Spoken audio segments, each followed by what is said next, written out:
Buenas tardes a todos, a todas. Bienvenidos a Alidades, por lo menos a esta modalidad virtual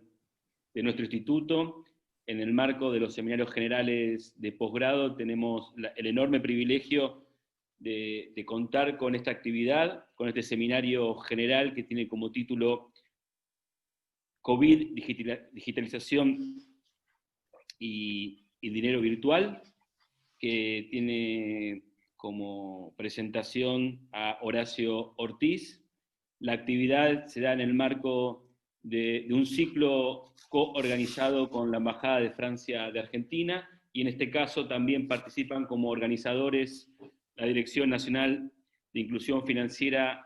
del Ministerio de Economía, el Laboratorio de Aceleración del PNUD, el Centro de Estudios Sociales de la Economía del IDAES y el Centro de Pensamiento y Ciencia de la Universidad de San Martín. Quiero agradecer muy especialmente, en primer lugar, a Horacio Ortiz, que es antropólogo e investigador del CNRS de Francia, que nos va a dar esta conferencia. También agradecer a Lorena Moscovich, que es politóloga y es líder del Laboratorio de Aceleración del PNUD, y a Ariel Sandet, que es economista y que es el director nacional de Inclusión Financiera del Ministerio de Economía. Les agradezco a los tres por poder acompañarnos en esta actividad, así que primero le vamos a dar la palabra a Horacio, va a dar su exposición, y luego a Lorena y Ariel para hacer sus intervenciones, sus comentarios y también sus críticas. Así que preparémonos para disfrutar esta gran conferencia de Horacio con la participación de Lorena y de Ariel. Bueno, muchas gracias. Gracias Ariel y a Lidaes por organizar esto y a todos los organizadores, y a Lorena y al otro Ariel por estar acá, y espero que podamos tener una charla interesante para todos y para todo el público que va a poder ver el video luego.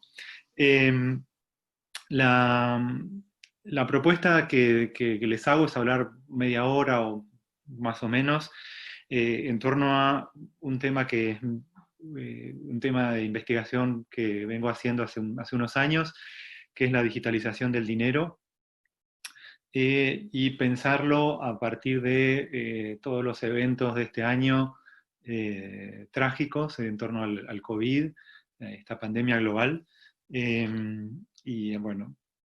aunque la pandemia, digamos, plantea cuestiones dramáticas y urgentes, tratar de tomar un momento para reflexionar de manera un poco teórica sobre cómo entender lo que está pasando y lo que puede pasar, y cómo podríamos pensar alternativas hacia futuro. Entonces lo que voy a proponer es hablar un poco de la digitalización y luego pasar a hablar del dinero digital, teniendo en cuenta lo que estuvo pasando en los últimos años en ese ámbito, y lo que ha ocurrido con la pandemia, y terminar un poco con perspectivas sobre lo que podría pasar o lo que uno desearía que pase. Entonces, bueno, en términos para empezar con el tema de la digitalización y el COVID, por ahí querría recordar un par de elementos de la digitalización, que es un proceso que ha comenzado ya, tiene más de 20 años, pero bueno, se ha reforzado muchísimo con la expansión de los smartphones en los últimos 10 años, que le ha dado una dimensión muy distinta a nivel global. La digitalización, bueno, es la utilización de datos digitales, básicamente. Es un fenómeno que hoy en día está muy concentrado en términos de organizaciones. Hay grandes empresas globales que dominan la digitalización en prácticamente todos los sectores en los cuales se aplica, de Google, Amazon, Facebook, Apple, en China Alibaba, Tencent. Hay algunas más, Microsoft, Palantir, que es una empresa que es medio oscura, pero que también es importante en Estados Unidos. Hay otras, pero en realidad estamos hablando de pocos actores que actúan a varios niveles, no da tiempo aquí a entrar en todos los niveles, pero lo que es importante recalcar para pensar lo que está ocurriendo con el COVID y con el dinero, con la pandemia, con el dinero, es que algunas de las características de este sector, por lo menos por ahora, son que las empresas que lograron consolidar su posición dominante se vuelven muy, muy difíciles de desplazar, por varias razones. Una es porque han acumulado una cantidad de datos que han capturado a través de diferentes plataformas, Google, Facebook, los emails, bueno, un montón de otras plataformas, sistemas de pago, en China WeChat, Alipay, Taobao, en Argentina, por ejemplo, Mercado Digital, bueno, América Latina. Este tipo de empresas llegan a un cierto nivel de cantidad de datos y se vuelve muy difícil para cualquier nueva empresa competir, porque acumular esos datos lleva una gran cantidad de tiempo, y mientras la empresa que ya es dominante sigue acumulando datos y se vuelve muy, muy difícil competir. Con lo cual, esto quiere decir que estamos ya en una economía global consolidada. El futuro puede decir otra cosa, pero hoy estamos en una economía global consolidada de la digitalización, con ciertos actores sin los cuales es muy difícil pensar la digitalización hoy en día. A futuro, obviamente, es otra cosa. Estos actores además tienen lazos específicos con ciertos estados. Alibaba, Tencent, Baidu y las otras empresas chinas obviamente tienen una relación íntima, compleja, contradictoria también, pero íntima con el Estado chino. Las empresas de las GAFA, digamos, Google, Amazon, Facebook, bueno, y otras más, de alguna manera o de otra tienen lazos muy, muy directos con el Estado federal en Estados Unidos. Entonces hay también una dimensión geopolítica, de hecho, en este desarrollo.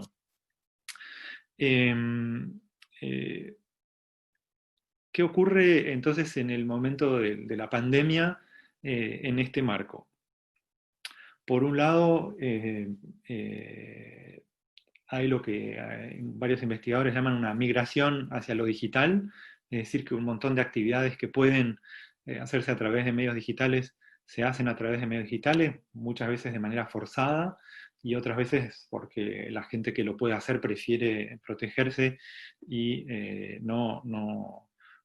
verse en manera presencial, ¿no? Esto lo estamos viviendo todos en varios lugares. Y otro elemento que surge en el mes de abril, marzo, abril, mayo, es la idea de utilizar los medios digitales para el rastreo del virus. Con la idea de que los teléfonos tienen diferentes características que hacen que el teléfono siga a la persona, y si la persona tiene el virus, sabemos dónde está el virus a través de su existencia digital. Esto plantea, estoy yendo muy rápido para dejar más tiempo para la discusión sobre el dinero, pero plantea ya de por sí una serie de problemas, de preguntas teóricas y políticas. Una es que la lógica comercial de las empresas de lo digital orienta toda la producción de algoritmos, de servicios, de productos, de modos de comunicación, de modos de interacción, orienta toda la producción de estos elementos a capturar datos para poder utilizarlos generalmente con el objetivo de generar publicidad que se vende a empresas no digitales, o generar medios de gestión organizacionales que luego se venden a las empresas. Entonces Google va a poder vender métodos de gestión a las ciudades, por ejemplo, con el proyecto de Smart Cities, pero también a hospitales, a universidades, a cualquier tipo de empresa, etc. Entonces hay una orientación específica de para qué se quieren acumular datos y qué tipo de datos se quieren acumular. Obviamente diferentes clientes de estas empresas van a pedirle diferentes datos, y estos son servicios que se desarrollan. Entre ellos los estados pueden querer datos, por ejemplo, para servicios públicos o métodos de gestión.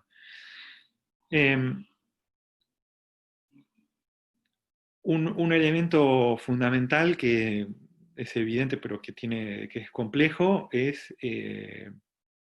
problema de la desigualdad frente al acceso a las tecnologías digitales. Es decir, que no todo el mundo tiene un smartphone, o no todo el mundo tiene un acceso a Internet, no todo el mundo usa estas tecnologías de la misma manera, y eso genera una variedad de desigualdades, algunas en las cuales, bueno, la mayoría, digamos, en las que funcionan como un sistema de exclusión de toda una vida, no solo una economía, sino una vida digital, a la cual uno no puede acceder si no tiene suficiente dinero para tener simplemente la infraestructura, pero también, bueno, una cuestión de capital social, diría nuestro amigo burguesiano, o, perdón, capital cultural, diría nuestro amigo burguesiano, sino simplemente, bueno, saber utilizar y funcionar socialmente a través de estos instrumentos. Entonces, se genera una serie de desigualdades que en el momento de la pandemia, obviamente, ahora lo podemos hablar, han explotado, o sea, porque han dejado muy en claro quién tiene que salir de su casa y exponerse al virus para seguir obteniendo un salario, por ejemplo, y quién puede quedarse en su casa y protegerse más o menos y seguir teniendo un salario, ¿no? Es una de las desigualdades muy claras. Otro problema que se plantea es una cierta, un imaginario político o una ideología, si lo queremos llamar así, de lo digital, que está muy marcada por, en realidad, bueno, históricamente por la cibernética y posiciones teóricas bastante abstractas, pero que tiene como idea general que cuanto más datos se obtengan, mejor se van a poder desarrollar los algoritmos y la vida va a ser mejor para todos. Y esto genera una lógica explícita de obligación o de demanda de que la gente se incorpore a lo digital, incorpore su vida a lo digital y dé datos a lo digital para que lo digital funcione mejor y la sociedad funcione mejor. Y esto, por un lado, bueno, orienta políticas públicas y prácticas, políticas empresariales, etc. Y por otro lado, deslegitima otro tipo de políticas públicas, otro tipo de prácticas que se podrían llevar a cabo sin lo digital. En el tema de la salud, con respecto a la pandemia, es evidente que dependiendo de las infraestructuras de las diferentes regiones, para las diferentes poblaciones, hay respuestas inmediatas mucho más eficaces que digitalizar a la población y rastrearla con una aplicación creada por Google y Apple. Pero bueno, podemos entrar más en detalles en la discusión. Bueno, este es un elemento de digitalización que, digamos, por ahora, en todo caso, queda claro que la pandemia lo que ha hecho con respecto a la digitalización es que ha aumentado enormemente su presencia, su legitimidad política, social, y por ende el poder de las empresas, esencialmente, que actúan en este campo, ¿no? Muy distinto de otros sectores económicos y sociales que a la vez, que contrariamente, se han visto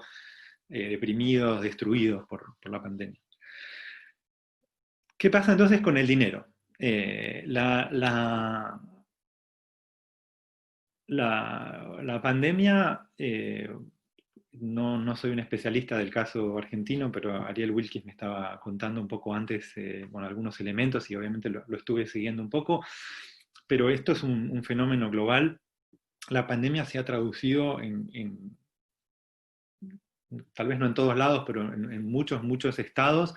por una enorme expansión monetaria, donde los estados han decidido distribuir dinero,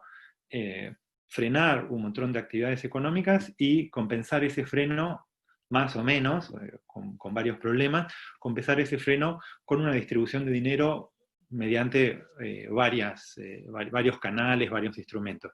Pagos directos, emisión de deuda, baja de impuestos, emisión directa de dinero, bueno, una serie de prácticas muy variadas, pero que aparecen como una clara ruptura en muchos lugares con respecto a doctrinas muy establecidas ya desde hace décadas sobre la necesidad de controlar la masa monetaria para frenar la inflación, y la necesidad de orientar toda la política económica al crecimiento económico, al crecimiento del PIB. Bueno, aquí se ha visto una inversión, obviamente todos los gobiernos dicen que es temporal, de las prioridades, donde se ha expandido la masa monetaria y se han tomado políticas claramente de frenar ciertas actividades económicas. ¿Cuán temporal o no va a ser esto? Eso no lo sabemos, pero creo que estamos todos conscientes de que es muy difícil saber cuándo se va a acabar esta situación, y entonces estamos en una zona de experimentación en la urgencia. En ese marco, la digitalización del dinero toma un rol importante por todo lo que acabo de decir sobre la digitalización en general, y entonces, bueno, se plantea, digamos, las preguntas de qué va a pasar con el dinero y la digitalización. En este sentido, quiero entonces tal vez recordar algunos elementos de la digitalización del dinero tal cual ya venía ocurriendo antes de la pandemia, plantear un poco lo que ocurre con la pandemia y ver entonces qué perspectivas están apareciendo. La digitalización del dinero es un fenómeno antiguo en el sistema bancario, o sea, el sistema bancario hoy en día es un sistema esencialmente digital, y esto ya lleva décadas, en el cual no hay tantos camiones con billetes que van de un banco a otro, sino simplemente cuentas con dígitos, con sistemas de seguridad, etcétera, que hacen que se tenga confianza en las cuentas comunes que tienen los actores y los bancos y otras instituciones financieras y los estados, para compartir un sistema que es central en la vida de la mayoría de las personas, incluso los que no acceden al sistema bancario, porque ahí es donde se concentra una gran parte del poder monetario, y ya es en forma digital. Lo que ha ocurrido en los últimos 10 años, de maneras muy distintas en diferentes regiones del mundo, es que ese aspecto de lo digital ha entrado en la vida cotidiana de las personas. No solo que ha salido del mundo profesional, digamos, del sistema financiero y estatal, para entrar en la vida de las personas. Hay lugares en el mundo, por ejemplo, en ciertas regiones de China, donde lo digital ha prácticamente desplazado al cash, casi no se usa. Hay otros lugares donde se usan tarjetas de crédito o diferentes sistemas donde hay una tarjeta dentro de un teléfono, o tarjetas que son tarjetas de débito, de contacto, donde entonces ya no hay, bueno, no es un teléfono, pero es un pedazo de plástico que hace la transacción, y una variedad de sistemas. Se puede hablar de dos modalidades, una que está ligada en los países donde la gente tiene muy poco acceso a las infraestructuras. Esto se ha desarrollado a partir de los teléfonos celulares pequeños, que no tienen pantalla digital, como el sistema M-Pesa, por ejemplo, en África, que se ha extendido enormemente, y hay otros sistemas así en la India y en otros lugares, con los cuales el acceso a la infraestructura es de muy bajo costo. Estamos hablando de teléfonos que valen algunos dólares, y basta con cargar en algún momento dinero al teléfono y ya se puede usar este teléfono para hacer pagos digitales en todo el territorio nacional, por ejemplo en la India o incluso en diferentes regiones de África. Y esto ha realmente entrado en la vida de decenas de millones de personas en los últimos años. Es un proceso totalmente notable de este evento. Después está la utilización de los smartphones con una pantalla, con aplicaciones, etc. Y esto, bueno, ha crecido en las zonas donde la gente puede acceder a esta infraestructura, lo que implica también conectividad a Internet, etcétera, mucho más importante.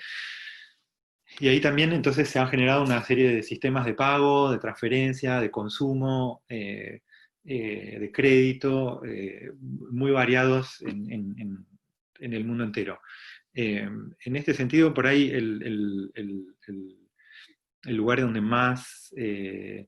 se ha desarrollado esto es en China, a través de dos empresas, Alibaba y Tencent, que tienen un sistema de pagos que hoy es utilizado por 600 millones de personas más o menos de manera corriente, y que están tomando una proporción cada vez más grande del sistema de pagos dentro del territorio chino. Y estas empresas son las dos grandes empresas. Hay otras, Baidu y otras más, pero las dos grandes empresas de lo digital en China controlan.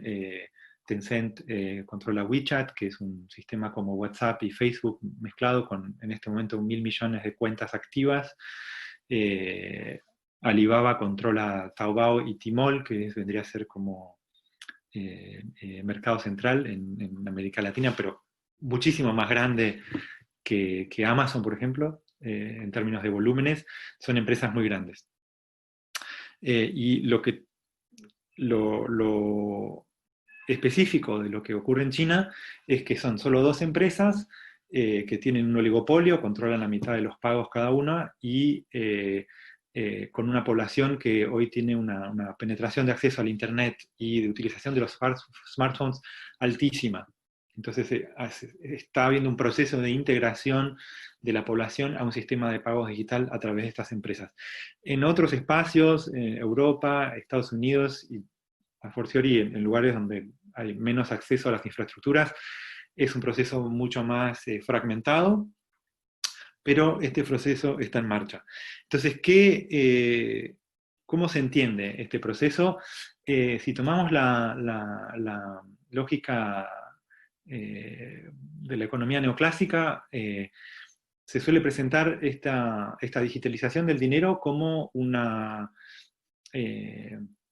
optimización del sistema de pagos. Es un sistema de pagos más eficaz, es más rápido, es más transparente porque todas las transacciones están registradas.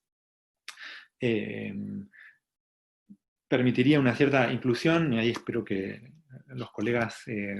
aporten parte elementos que yo conozco menos, a través de la extensión de medios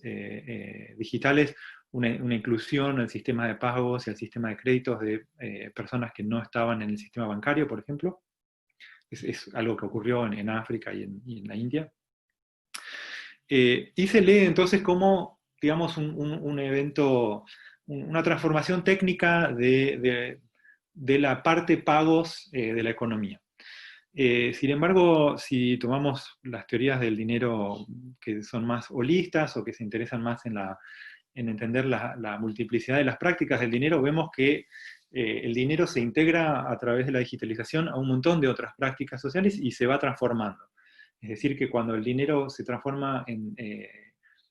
datos digitales para empresas como Alibaba o como Google o como Facebook, se transforma en información que se puede juntar a otra información para generar algoritmos que tienen un impacto en la vida cotidiana más allá del uso del dinero. Es decir, que entonces el dinero entra bajo forma digital a varios aspectos de la vida y a su vez estos otros aspectos que ya están digitalizados impactan en la manera en que las empresas van a dar crédito, los bancos van a dar crédito, los estados van a distribuir beneficios sociales, etc. Es decir, que se extiende la interacción entre el dinero y otras prácticas sociales incluso más allá de la utilización directa del dinero. Y esto genera, como todos los circuitos monetarios, nuevas interdependencias, nuevos grupos de pertenencia más o menos conscientes. Cuando estamos actuando a través de un pago en línea, estamos interactuando con una serie de empresas digitales que, si no vamos a leer los libros que nos lo explican, por ahí no lo sabemos. O sea que inconscientemente, o digamos, sin saberlo, estamos interactuando en realidad con un montón de otra gente a través de los algoritmos. Pero también hay una parte explícita oficial por parte de los estados y de las empresas de explicar, de legitimar qué es lo que está ocurriendo. Y en este sentido, las políticas públicas, en todo caso, que impulsen la digitalización del dinero, suelen hablar justamente de integración y de optimización, no solo de los intercambios comerciales, sino también de las políticas públicas, de la integración social, de la ciudadanía, y digamos, de la democracia, o en todo caso de la justicia social. Es decir, al integrar más a la población dentro de un sistema de pagos más transparente, más eficaz, etcétera, se transformaría la sociedad, se transformaría la ciudadanía, se transformaría incluso el concepto de nación, y hay países donde esto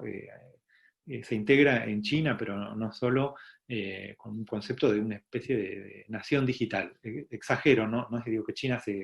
concibe como una nación digital, pero que elementos de lo digital entran dentro del proyecto de la construcción nacional,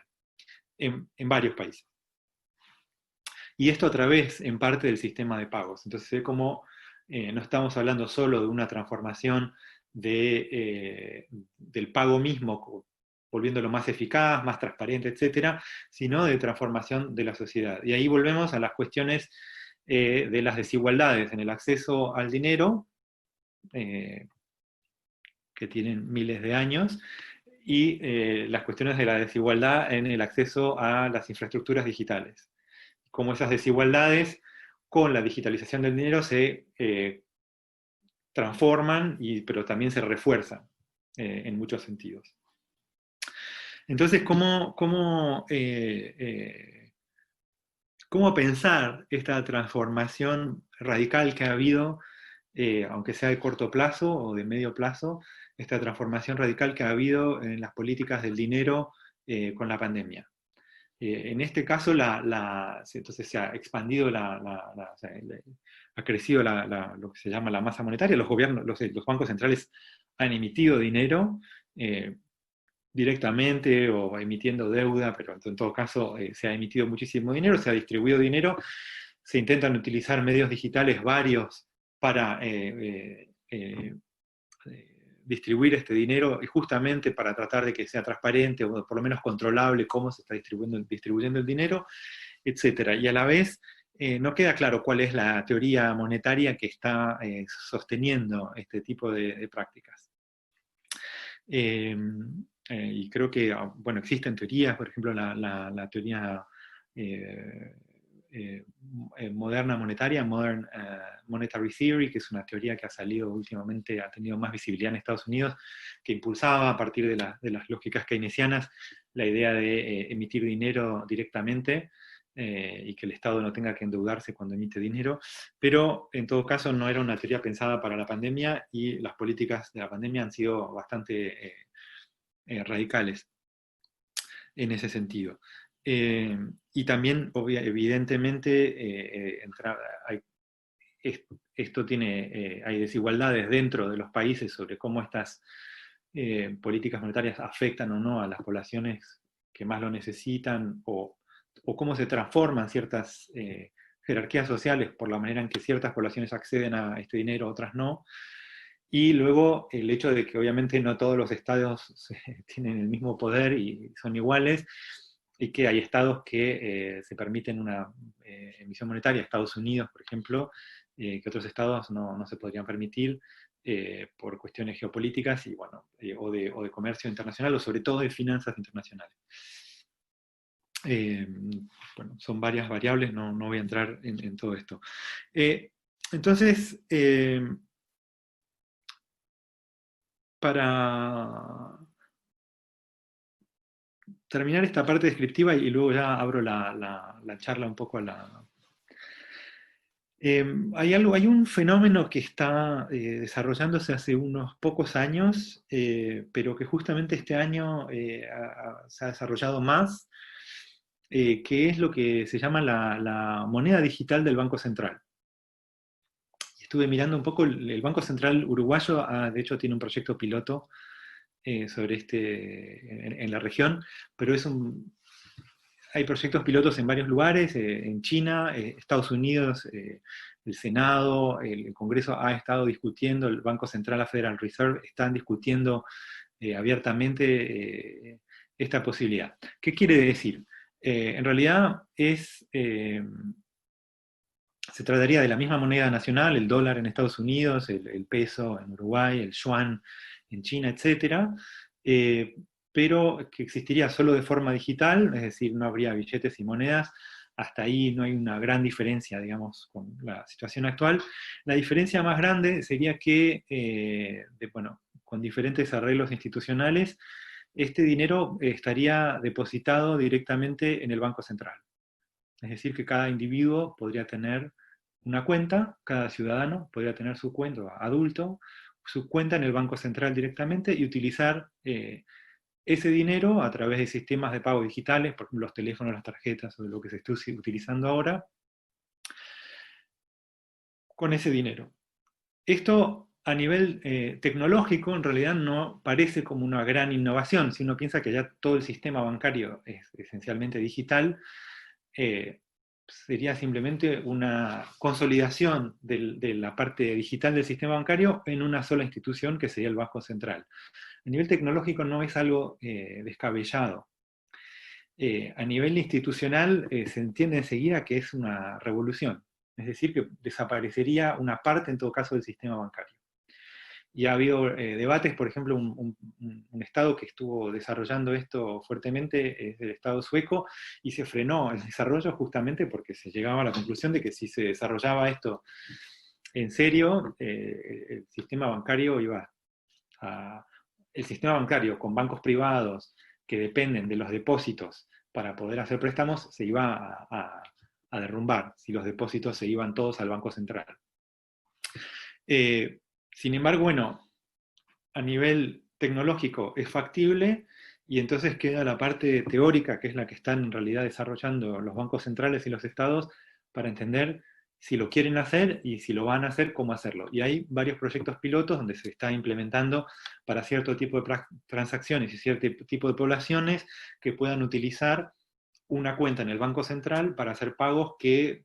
por ejemplo, yo tengo mi cuenta en el Banco Central y voy a una farmacia y compro un tipo de medicamento, y esa farmacia tiene una cuenta en el Banco Central y el pago se hace de manera digital, y estos son proyectos pilotos así para ver cómo funciona el sistema. Esto plantea una utopía, digamos, o una serie de utopías que están muy ligadas a las utopías de lo digital y del dinero digital que veníamos discutiendo. La utopía es bueno, si lo llevamos al máximo, si todos los pagos se hacen de manera digital y están todos centralizados por el Banco Central, el Banco Central tendría una especie de visión en tiempo real de toda la economía. Esto quiere decir que la política pública tendría muchísimos instrumentos para actuar. Por un lado, muchísima información que hoy no tiene, y por otro lado, se podría actuar directamente, haciendo, por ejemplo, transferencias a cuentas, impidiendo ciertas transacciones, todo esto de manera algorítmica, es decir, con ingenieros haciendo los algoritmos, pero sería inevitable, digamos, porque uno no podría hacer trampa con la única cuenta que uno tiene en el Banco Central, o las varias cuentas que uno tiene en el Banco Central. Entonces, obviamente, para la lógica de lo digital, de tener datos sobre todo para que la sociedad sea mejor, obviamente esto es una utopía deseable, y se ve en las políticas que ha habido en la pandemia, cómo, si esto existiera, se hubiera podido reaccionar de otra manera. Entonces la idea de que esto, por lo menos partes de este proyecto de moneda digital del Banco Central, serían muy deseables para la política pública, con obviamente el revés de decir, bueno, se centraliza todo en una institución, y si esa institución cae en manos poco controladas, bueno, entramos en una distopia terrorífica, que es una distopia que ya varios analistas ven en empresas como Google, Amazon y Facebook, o Alibaba y Tencent. Y en ese sentido, hubo un proyecto de Facebook de hacer una moneda digital, Libra. Facebook tiene 2.500 millones de utilizadores en el mundo, un tercio de la población mundial, pero si tomamos que son los adultos, probablemente casi la mitad o más. Y Facebook quería crear una moneda para los utilizadores de Facebook, es decir, que si uno está en Facebook, tiene una cuenta en Facebook, puede usar esa moneda para pagarle a otra persona que está en Facebook. Esta moneda se iba a llamar Libra. Y todos los estados con cierto poder, para empezar con los Estados Unidos, pero también Europa y China, se juntaron para decirle a Facebook que era inadmisible, que no lo iban a dejar hacer esto. La razón es bastante visible, es que Facebook iba a crear una especie de espacio monetario propio, controlado por sus propios algoritmos, que podía empezar a desplazar otras monedas para ciertas transacciones. Es decir, que si estoy en Buenos Aires, quiero pagarle a un amigo que está al lado mío, en vez de usar el peso y un banco argentino, uso un dinero que acumulé en Facebook, tal vez trabajando y pagado por alguien que me pagó de otro país, y el Estado no tiene ninguna manera de acceder, de controlar, de verificar ese tipo de transacciones. Se genera una especie de soberanía monetaria de Facebook. Bueno, este proyecto se rompió, pero a nivel tecnológico vemos que era factible, se está entrando en esta zona, y la pandemia, digamos, antes de la pandemia, esto parecía como, bueno, un poco utópico o abstracto. La transformación de las políticas monetarias durante la pandemia y el aumento de la digitalización en la pandemia han han hecho que estas evoluciones del dinero digital aparezcan como más importantes, deseables para muchos bancos centrales o empresas, con todos los problemas que plantean. Para recapitular y terminar, la cuestión de la desigualdad, es decir, que la desigualdad en acceso al dinero, que ya forma parte de es una de las maneras más importantes en las cuales se organizan las desigualdades sociales, y la desigualdad en el acceso a las infraestructuras de lo digital, se mezclan, y esto quiere decir que las soluciones a las desigualdades empiezan a digitalizarse, y entramos entonces en la lógica de necesitamos más data, necesitamos integrar más a la población en lo digital, etcétera, con todos los potenciales positivos, negativos, y X, Y, que eso tiene. Y el otro problema fundamental que esto plantea hoy en día, en todo caso, es que lo que llamamos digital, cuando funciona de manera integrada en nuestra vida, es en realidad una infraestructura y una serie de algoritmos desarrollados por organizaciones que tienen hoy un carácter oligopólico global. Entonces, ¿cuál es oligopolista global? Entonces, ¿cuál es quién va a controlar esta digitalización del dinero dentro de esta evolución en la cual lo digital ya está controlado por algunas organizaciones? Para dar el lado utópico y terminar, más positivo, obviamente, una sociedad donde el dinero está totalmente digitalizado, y donde toda la población tiene igual acceso a esta infraestructura, permitiría una cantidad de políticas públicas, primero una transformación de la teoría económica, porque se vería otra economía, y una transformación de las políticas públicas que podrían ser extremadamente benéficas en la lucha contra las desigualdades. Entonces hay ahí debates sobre hacia dónde puede ir esto y cómo hacer para que vaya en esa dirección. Gracias, Horacio, por tu conferencia, por tu charla. Ahora tenemos más o menos 35 minutos para abrir la conversación, las intervenciones, los comentarios, las críticas, las dudas, tanto por parte de Lorena como parte de Ariel. Y bueno, yo también, el segundo Ariel, voy a ver si me colo en esas preguntas y en esas dudas. Así que te damos a vos la palabra, Lorena, si te parece. Sí, muchas gracias, antes que nada, por la invitación. Es un verdadero placer para mí compartir este espacio con ustedes, y ha sido súper interesante escucharlo a Horacio. El Laboratorio de Aceleración en el PNUD Argentina, que integro junto con Matías Acosta y Verónica Moreno, trabaja en varios temas, uno de los cuales es inclusión financiera de sectores populares. En ese sentido, los comentarios y las ideas que expresó Horacio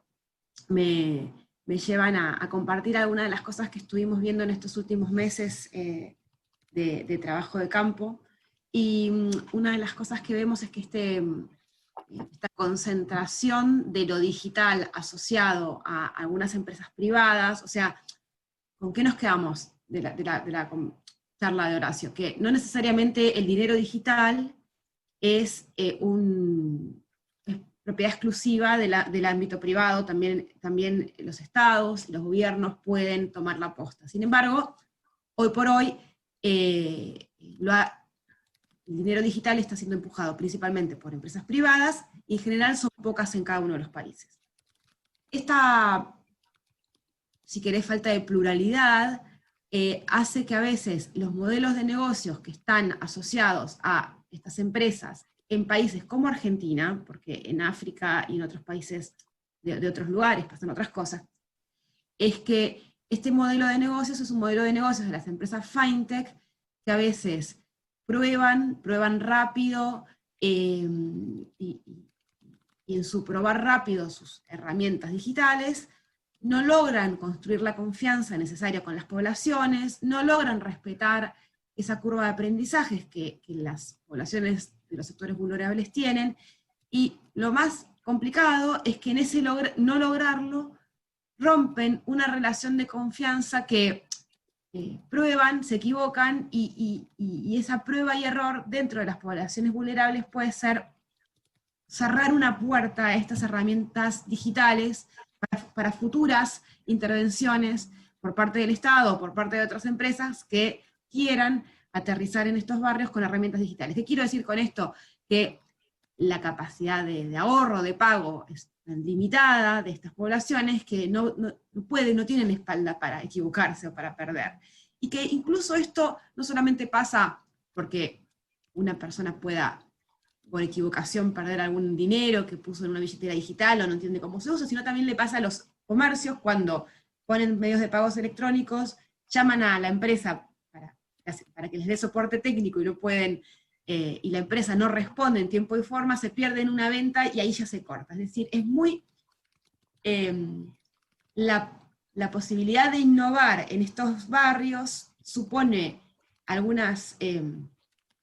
cuidados y extras que estas empresas muchas veces no tienen, lo que hace que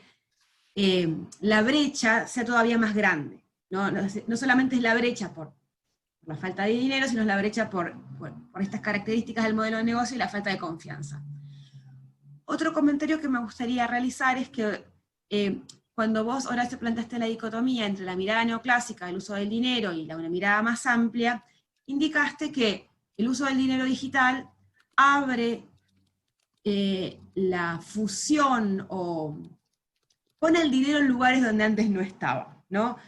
Asocia el dinero a generar nueva información que puede ser usada para una recomendación de una publicidad en una billetera digital o en una red social,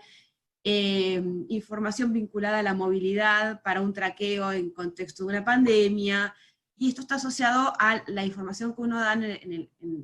usando el dinero digital. Sin embargo, yo lo que veo en los barrios es que los servicios financieros informales están muy asociados a otras interacciones sociales que trascienden el uso del dinero. Es decir, no me parece que esto sea propiedad exclusiva del dinero digital. Por el contrario, creo que hay 4 vectores que explican el éxito de las soluciones financieras en los barrios que trascienden el dinero, que son, por ejemplo, la confianza interpersonal y el capital social. Esto que si vos vas a un banco comunal, si te recomienda a alguien, el que te recomienda es tu garante, es el que si vos no pagás, va a pagar por vos. Y esto está asociado a relaciones de confianza, capital social en los barrios. O por ejemplo, si vos sos parte del banco comunal, te cobran menos interés que si sos recomendado. Confianza y capital social. Cercanía geográfica, fundamental. Y cómo se arman los circuitos en ámbitos más reducidos. Experiencias vivenciales de todas las herramientas que hay para intentar de alguna manera acercar a los sectores populares a herramientas de diferentes tipos. Hay mucha literatura y mucha experiencia, mucho más allá de lo que hayamos visto nosotros en estos pocos meses, que muestran que si la persona no encarna o no lo vive, no experimenta la acción, no la retiene, ¿no? Entonces, tal vez lo interesante en esto es ver cómo las herramientas digitales de uso de dinero digital, de pagos digitales, etcétera, pueden de alguna manera incorporar estos dispositivos que en los barrios populares ya existen. Por ejemplo, estoy pensando en voz alta, no sé, que una app pueda poner además la recomendación del vecino para hacerte más o menos elegible para un crédito, o para un interés más bajo. Es decir, tal vez el desafío es incorporar las prácticas que hay en los barrios populares y que sostienen un sector financiero muy sofisticado en un punto no formal, para que a su vez esta gente pueda beneficiarse del uso del dinero digital, que tiene un montón de beneficios, un montón. Desde evitar que te vayas al centro para sacar plata, evitar el uso de efectivo, y en ese sentido también habría que matizar, o en todo caso, no sé si habría que matizar, pero es una pregunta un poco abierta, en qué medida el dinero digital necesariamente supone una situación de desigualdad, o me parece que en realidad es un modelo particular de negocios que usa el dinero digital, el que a su vez en una situación de desigualdad no hace pie en estos sectores. ¿Por qué lo digo? Porque, como vos bien dijiste, con el caso de M-Pesa, o en muchos países de África, el dinero digital es un vector de inclusión. En América Latina no, por ahora, porque por estas características que estuvimos mencionando. Aún así, en los barrios lo que vemos es que muchos jóvenes y adolescentes usan billeteras digitales, y los padres están muy, muy extendidos, no necesariamente de las empresas más conocidas, o la empresa más conocida, sino capaz de otras emergentes, y está súper conocido. Entonces, a partir de estas observaciones que yo y con mis colegas del laboratorio hicimos, que no son nuevas, que los Ariel seguramente están muy familiarizados con ellas, y que vos también, Horacio, pero simplemente las traigo porque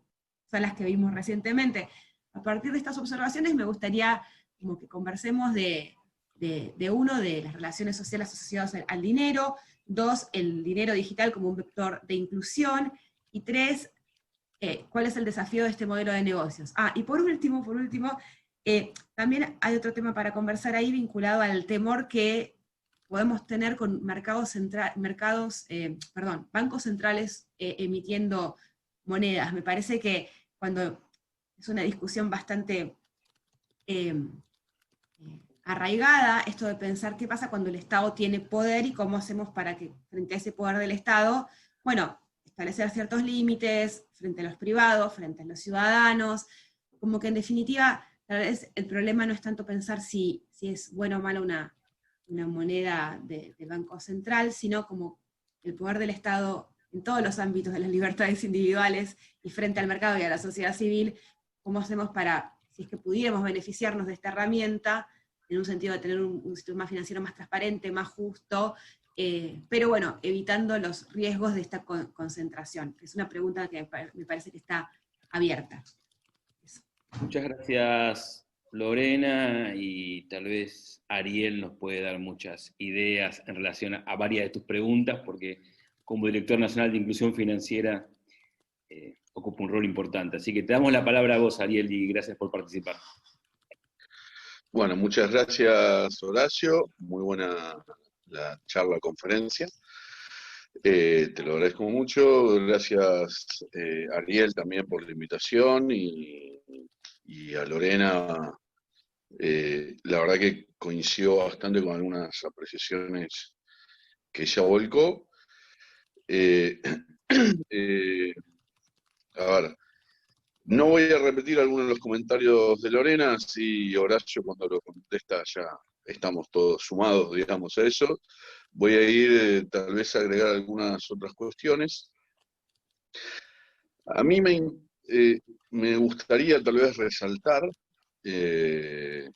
si quieren, cruzando con la agenda de problemáticas que nosotros estamos observando, tanto en Argentina, pero en Latinoamérica en general, con respecto a la charla de Horacio. El primer punto sería, yo obviamente no solo como director nacional de inclusión financiera, y estando en un ministerio cuyo ministro, secretario de Finanzas y subsecretario le han dado a esta agenda un empuje muy importante. Hemos relanzado el Consejo de Coordinación de Inclusión Financiera hace 2 semanas, y en ese consejo hay 14 miembros titulares de todo el Estado Nacional, incluyendo presidencia, a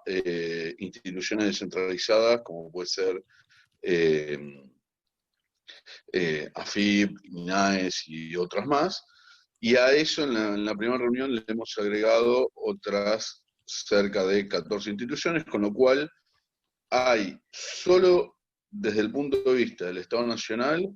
30 instituciones cross-border del Estado comprometidas a generar algún nivel de coordinación en temas de inclusión financiera y educación financiera, y en algo que tiene que ver con lo que mencionaba tanto Horacio como Lorena, que es que a la dirección nuestra, para darle justamente un sesgo también, digo, marcar un sesgo importante,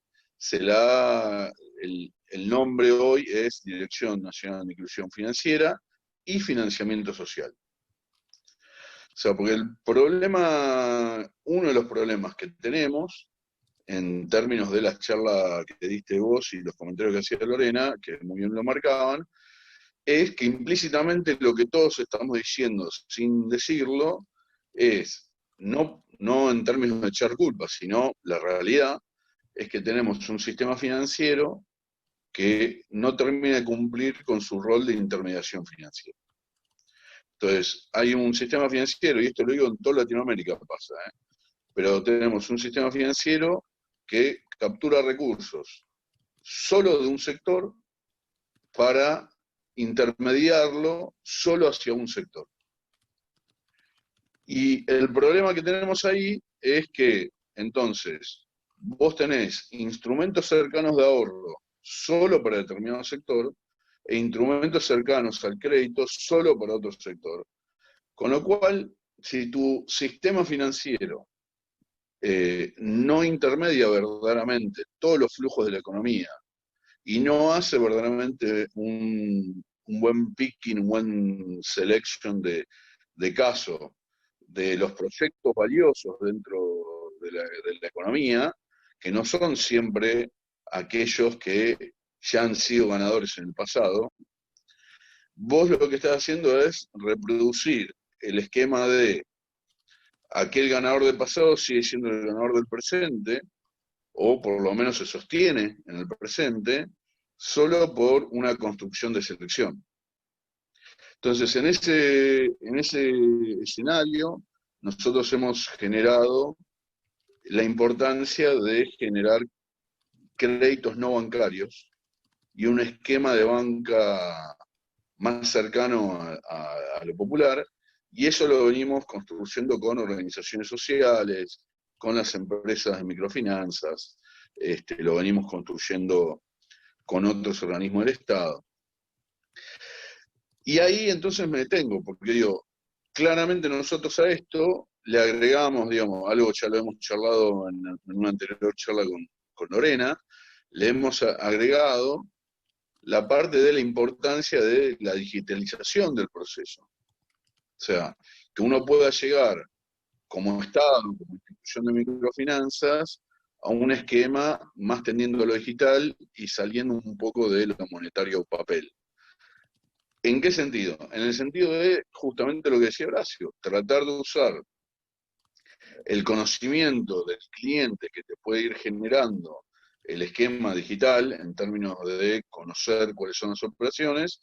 para guiar una política pública más precisa y más contundente.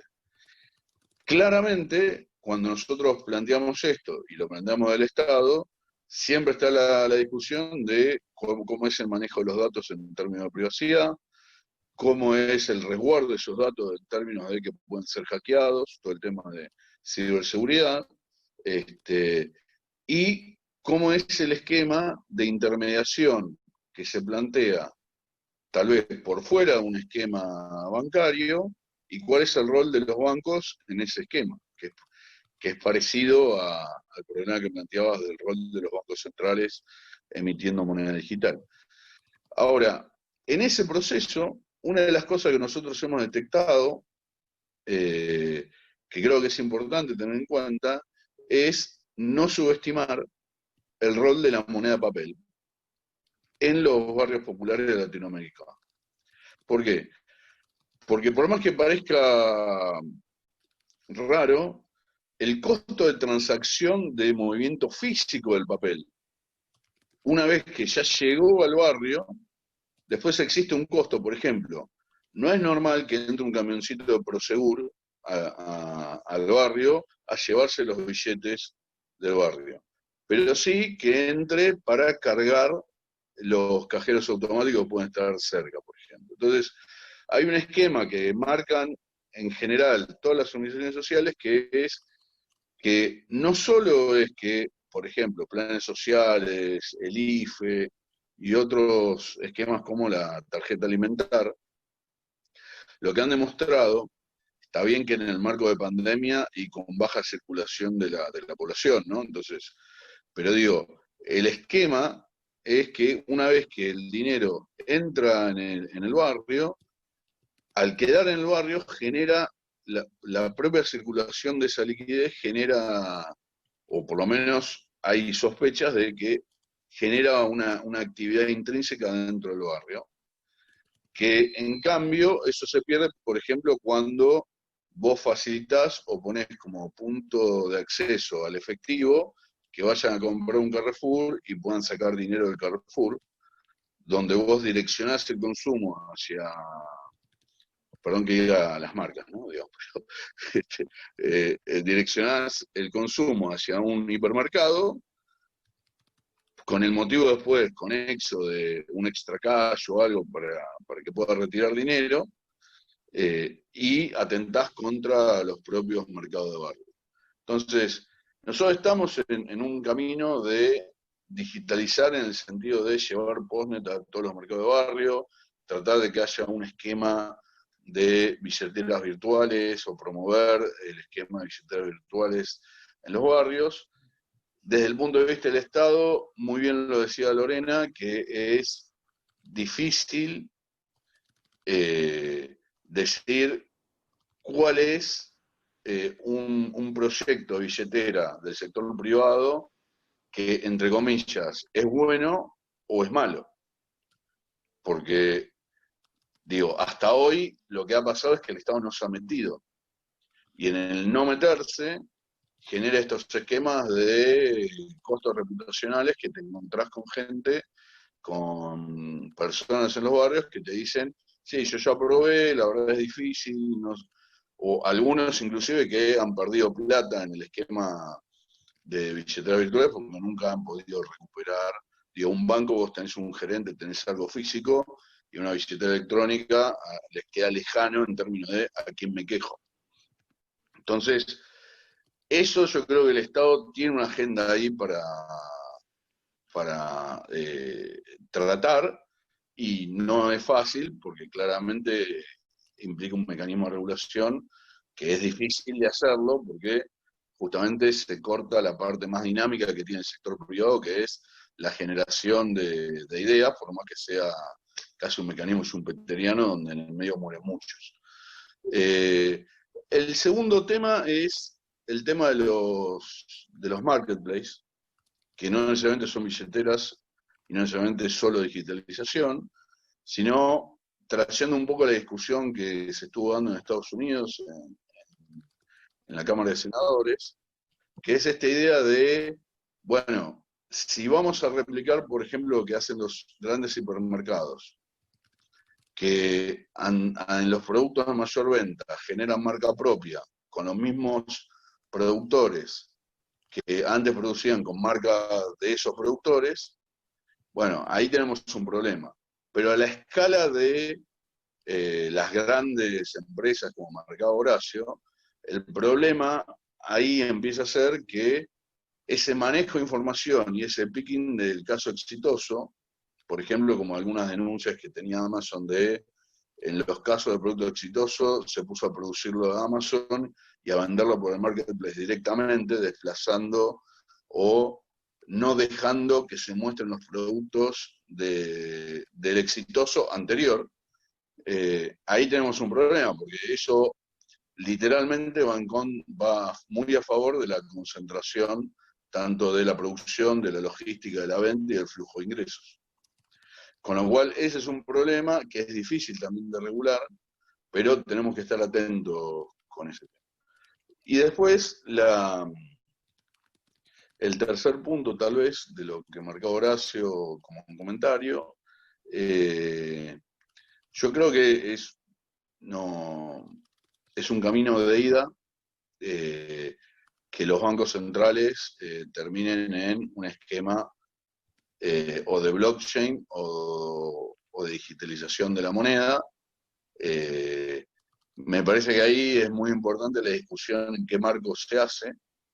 Por ejemplo, la supervivencia del sistema bancario es muy importante en ese marco. Uno podría pensar monedas de blockchain o monedas, o sea, stablecoins o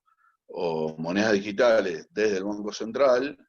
donde el Banco Central no genere premios de ahorro y sea el sistema financiero el que pueda canalizar el ahorro a través de un depósito,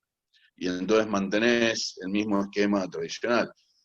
Uno podría preguntarse por qué deberíamos hacer eso, si en realidad la revolución tecnológica, como dice Horacio, te permitiría hacer otra cosa, digamos. Entonces, si uno tomara la conceptualización de los que hasta hace 10 minutos nos decían cómo debería existir la competencia en la economía y cuáles son las consecuencias de la competencia en la economía, bueno, uno debería decir, mirá, el rol que tenían los bancos hace 50 años y por el motivo que la sociedad los necesita, pareciera ser que hoy no están cumpliendo correctamente con ese rol, y además uno podría decir, bueno, inclusive desde el Banco Central, desde el Estado, vos tenés la capacidad de, mediante instrumentos digitales, de casi suplantar esa, o inclusive de otros sectores privados, casi suplantar ese rol. De hecho, el gran problema que están teniendo los bancos es la competencia con la fintech, donde vos tenés empresas que inclusive son grandes, o hasta más grandes que algunos bancos, que se meten a intermediar y te generan un vacío en términos de manejo de flujo que tienen los bancos. Ahora, Libra, que no es solo Facebook, sino que es un consorcio de empresas. Dentro del consorcio tenés un marketplace, tenés de hecho 3 marketplaces, no voy a decir los nombres, pero tenés 3 marketplaces. Tenés los grandes bancos de inversión privada, digamos, Goldman, y un par más, un europeo de hecho. Lo tenés a Facebook, tenés una empresa de tarjetas. Entonces, el gran problema de Libra como un stablecoin global es que ese consorcio pasa a ser un poder supranacional, que prácticamente se autorregula, como muy bien decía Horacio, digamos, ¿quién regula la emisión monetaria de Libra o quién regula si con Libra te está evadiendo impuestos? ¿A quién me quejo si me evade impuesto utilizando Libra, por ejemplo? Entonces, es cierto que ahí tenemos un gran problema y ese gran desafío que por ahora se paró poniéndole la pata arriba, y tal vez las salidas de los bancos centrales de crear su propia digitalización tiene que ver con, mientras que tenemos la pata arriba con Libra, busquemos el mecanismo de que no nos lleven puestos, por decirlo de alguna manera. Y entonces, en ese sentido, es que yo decía antes, me parece que la discusión en términos de la digitalización de la moneda, la tenemos que dar porque es un proceso que es imparable. Ahora, como muy bien dijeron tanto Horacio como Lorena, el problema es la desacumulación de capital social que va a implicar desarmar o quedarse con la mitad del sistema financiero, desarmar todo lo que es por más que suene raro, todo lo que es la economía informal en los países de Latinoamérica. Digamos, hay un montón de redes de comercio social en lo que después las estadísticas te dicen que es economía informal, que si vos le permitís permear a los grandes jugadores a que jueguen ahí, hay un montón de capital social, económico, social, que se va a perder ahí. Entonces, yo creo que el Estado, y por lo menos yo de la dirección lo intentamos hacer, creo que estos debates son importantes y los tenemos que dar y nos tenemos que preparar para ese cambio. Preparar en términos de generar nuevos instrumentos y de empezar a discutir un mecanismo de regulación público-privado que nos permita coordinar el proceso hacia un sentido positivo para la sociedad y sin tanto costo de pérdida de capital social.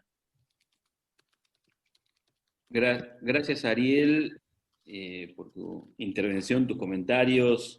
y me parece que dan un panorama de diferencia, pero también de complemento con la intervención de Lorena. Y ahora me gustaría darle la palabra a Horacio un poco para responder sobre sus comentarios, pero sobre todo me doy cuenta de que esta conversación recién comienza, porque hay muchas cuestiones que estamos planteando desde lugares diferentes, pero también desde perspectivas complementarias sobre un tema crucial que tiene que ver con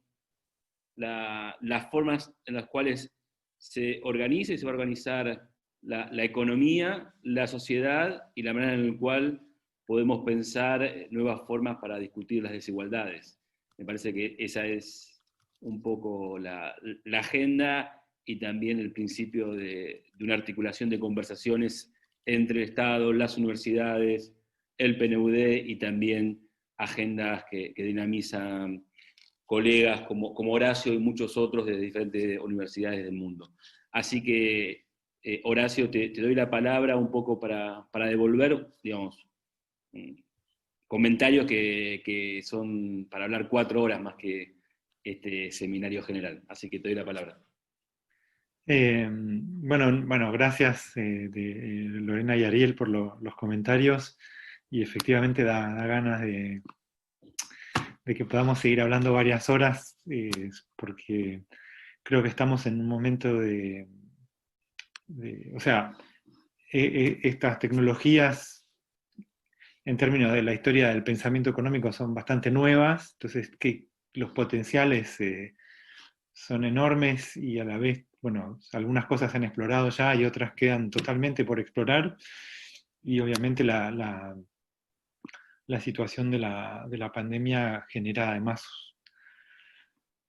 unos niveles de urgencia que en términos de desigualdades muchas veces ya estaban ahí, pero bueno, que se han transformado realmente porque hay un vuelco de las políticas públicas en los últimos meses. Creo que para retomar los puntos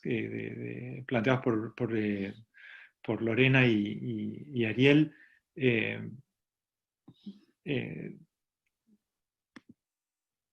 me parece que, o sea, creo que el tema de o sea, el tema, ¿cómo se articula el pensamiento entre el concepto de inclusión y el concepto de desigualdad? Creo que ahí hay una cuestión teórica, pero también política y muy práctica sobre a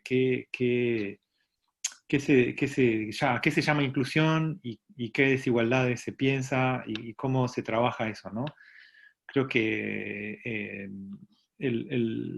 hay diferentes maneras de incluir a las personas excluidas del sistema monetario, del sistema de crédito, del sistema bancario, del sistema financiero,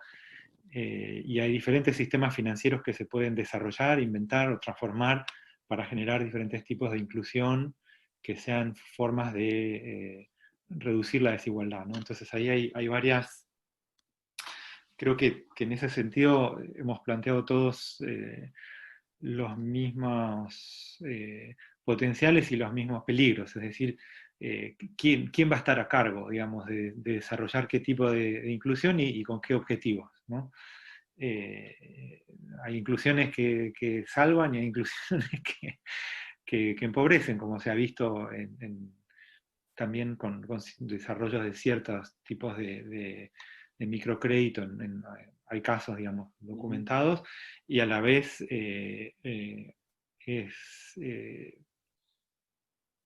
digamos, es una evidencia hoy en el sistema social, en los sistemas sociales en los que vivimos, que el acceso al dinero forma parte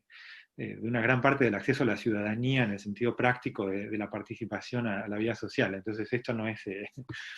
entonces el debate es cómo se accede a qué dinero, en qué condiciones. Y ahí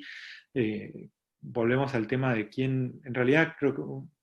en ese marco y dentro de lo digital, el gran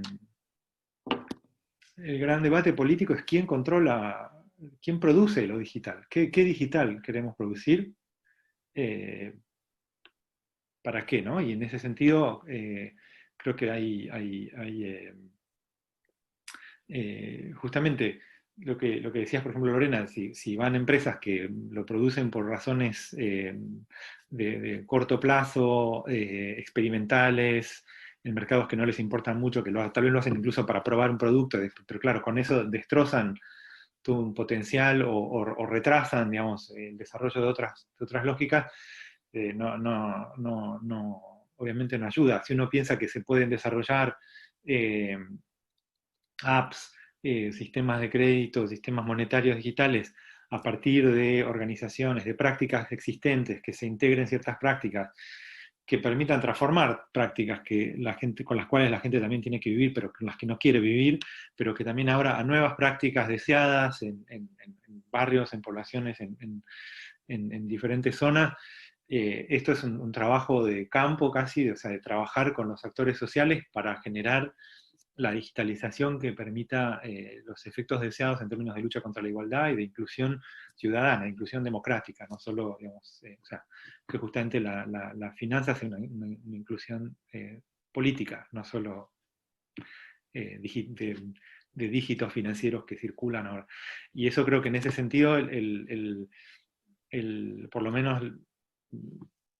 no sé cuál es exactamente el debate en Argentina hoy, pero me parece que desgraciadamente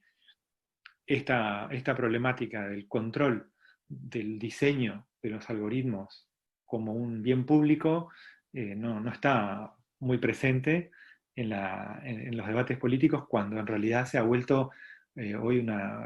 el diseño de los algoritmos y la extensión de lo digital se ha vuelto una infraestructura fundamental de la vida social y por ende de la política pública o del futuro de la política pública y de la lucha contra las desigualdades, de la transformación de la justicia social. Entonces creo que hay ahí un trabajo que entiendo que están lanzando y que es importantísimo porque efectivamente si no, el espacio queda para actores privados que algunos pueden tener ideas buenísimas que realmente tienen grandes aportes y otros pueden tener efectos de corto o largo plazo que pueden ser muy, muy problemáticos en varios sentidos. Y en ese sentido creo que o sea, si miramos la digitalización hoy, es efectivamente un campo de prácticas que está muy dominado por grandes empresas y frente a los cuales los estados se posicionan. Bueno, hay estados más fuertes, obviamente Estados Unidos, China, tienen otra óptica, pero hay muchos estados que, bueno, están simplemente tratando de responder, de apropiarse, etc. Pero me parece que a nivel del imaginario político se puede ser mucho más, se puede ser utópico, hay que ser utópicos, pensar primero qué se querría y después ver hasta dónde se puede llegar con estos instrumentos, con estas prácticas. Y en ese sentido, bueno, digamos, en la práctica inmediata es inevitable